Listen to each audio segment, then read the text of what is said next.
Dans cette vidéo, nous allons voir la méthode systématique pour diagonaliser simultanément deux matrices carrées diagonalisables et qui commutent. Première étape, on commence par diagonaliser J au moyen d'une matrice Q1 inversible obtenue en concaténant les bases des différents sous-espaces propres de J. Arrivé là, on va regarder ce que donne Q1-1 KQ1 où Q1 est la matrice qui nous permettait de diagonaliser J.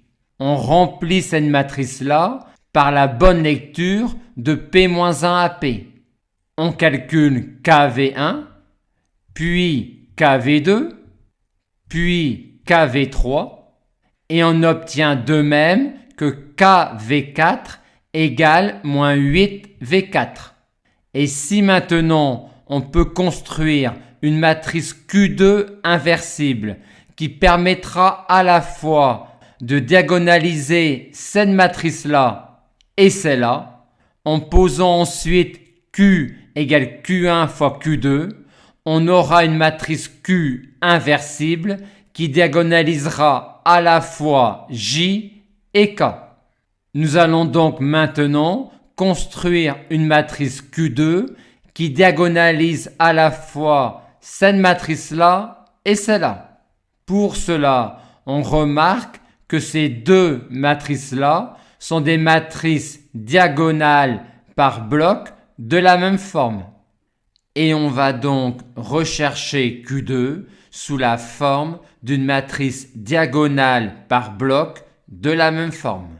Et vu ce que l'on sait sur le produit de matrices diagonales par bloc de la même forme, à savoir que ce bloc-là s'obtient en multipliant ces deux blocs-là, qu'il en est de même pour ce bloc-là, ainsi que pour celui-là.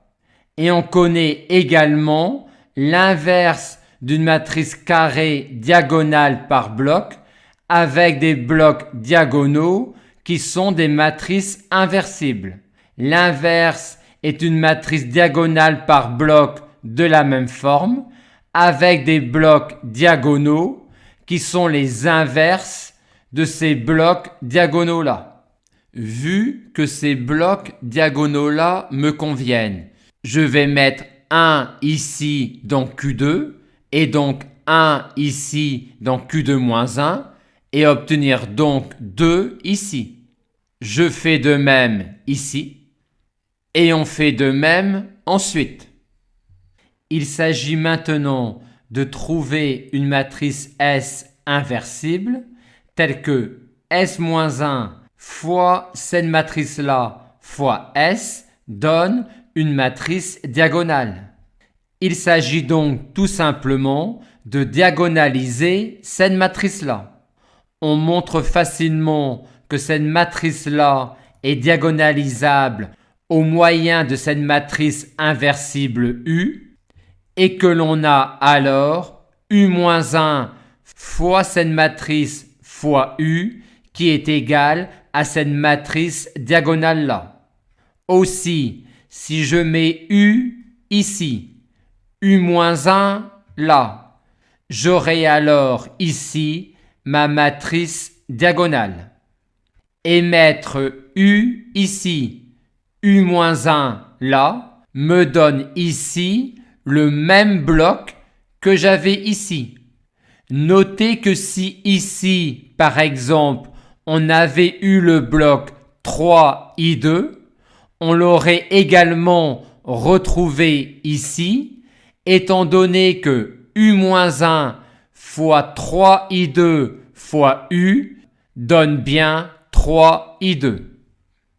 Et on a alors réussi à construire une matrice Q2 inversible qui diagonalise tout aussi bien cette matrice-là que celle-là. Résumons ce que l'on a fait.